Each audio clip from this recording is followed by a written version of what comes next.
शिक्षणाचा गळा घोटलाच. तळीखेड जिल्हा परिषद शाळा की विद्यार्थ्यांचा कोंडवाडा.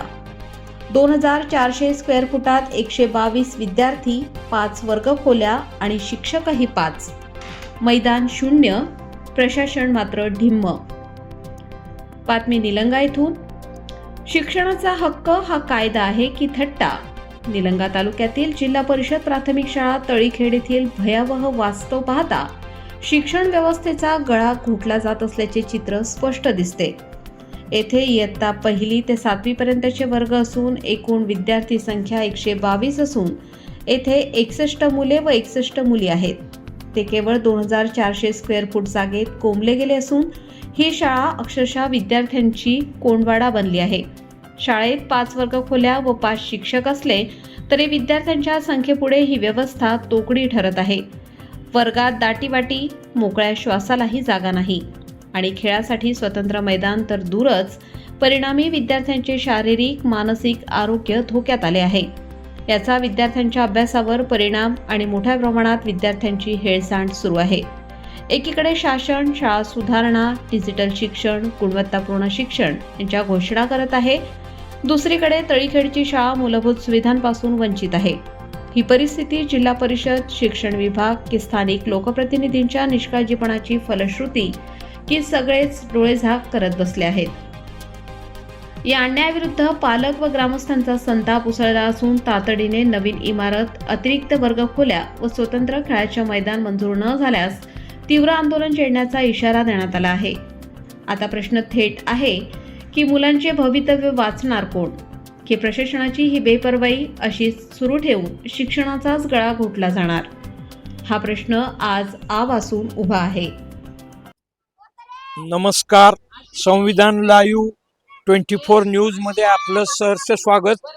आज आपण महाराष्ट्राच्या सीमेवरल्या तालुका निलंगा तालुका लातूर जिल्ह्यातला हा असून तळखेड या गावी आपण आलेले आहोत. आपण शाळांच्या समस्या आणि विद्यार्थ्यांच्या समस्या जाणून घेत असताना काय काय समस्या आहेत, काय काय अडचणी आहेत हे समजून घेण्याचा आपला प्रामाणिक प्रयत्न राहील.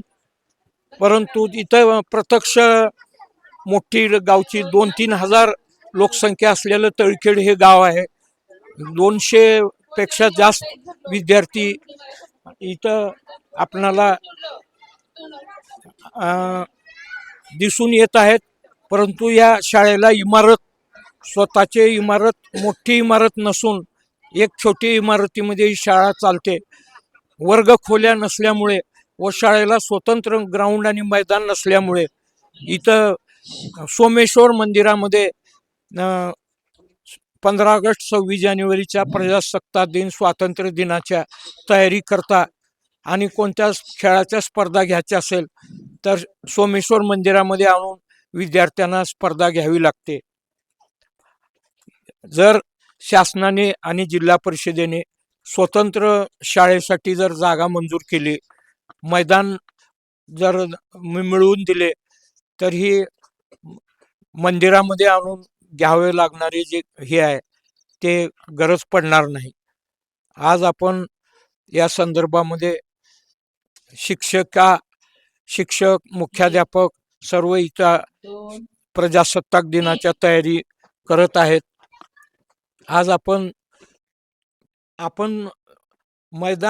शाळेचं मैदान नसल्यामुळे सोमेश्वर मंदिरामध्ये प्रजासत्ताक दिनाची तालीम चालू आहे, प्रभात फेरीची तयारी चालू आहे.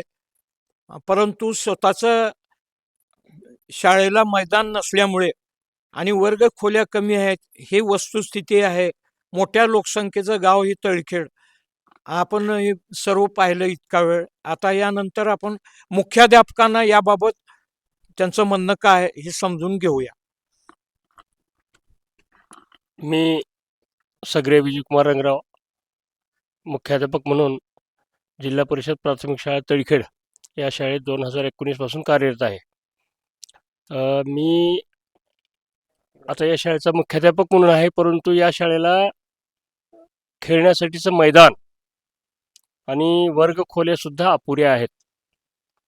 1 ते 7 वर्ग असून 1 ते 7 वर्ग असून खोल्या 5च आहेत आणि या 5च खोल्यात आम्ही 1 ते 7 पर्यंतचे वर्ग ॲडजस्ट करतो. आता अध्ययन आणि अध्यापनात थोडाफार अडथळा येतो, परंतु नाईलाज आहे. आणि गेल्या वर्षीच्या अगोदर आम्ही सोमेश्वराच्या मंदिरात तिथं काही 2 वर्ग भरवत होतो. पण यावर्षी तिथेही काम चालू असल्यामुळं आम्हाला आता नाईलाजानं 2-2 वर्ग एकत्र करून अध्यापन करावं लागतंय. आता आम्ही आता अध्यापनावर परिणाम होतोच, कारण 2 वर्ग एकत्र म्हणलं तर थोडंफार होणारच परिणाम. पण तो नाईलाज आहे, ॲडजस्ट करावंच लागतं. 2 वर्ग एकत्र जोड वर्ग आम्हाला त्याची म्हणजे मागं आम्ही ज्यावेळेस बी-एड, डी-एड करतो त्यावेळेस जोड वर्ग घेण्याचं आम्हाला तंत्र शिकवण्यात आलंय. त्याचा वापर करून आम्ही थोडाफार करतो, पण फरक हा पडतोच. वरिष्ठांकडे मागणी केला तर हां, वरिष्ठांकडे मागणी खोल्यांची मागणी झाली, परंतु जागा उपलब्ध नसल्यामुळे गेल्या वर्षी वर्ग म्हणजे आलेलं बजेट परत गेलं. लोकप्रतिनिधी काय म्हणतात तिथले? आता बोललात का आपण? आम्ही त्यांना बोललो, ते करू म्हणतात. बघूया आता केव्हा करतात ते. फक्त आश्वासनच आहे. हो, आश्वासनं आहेत. करतील.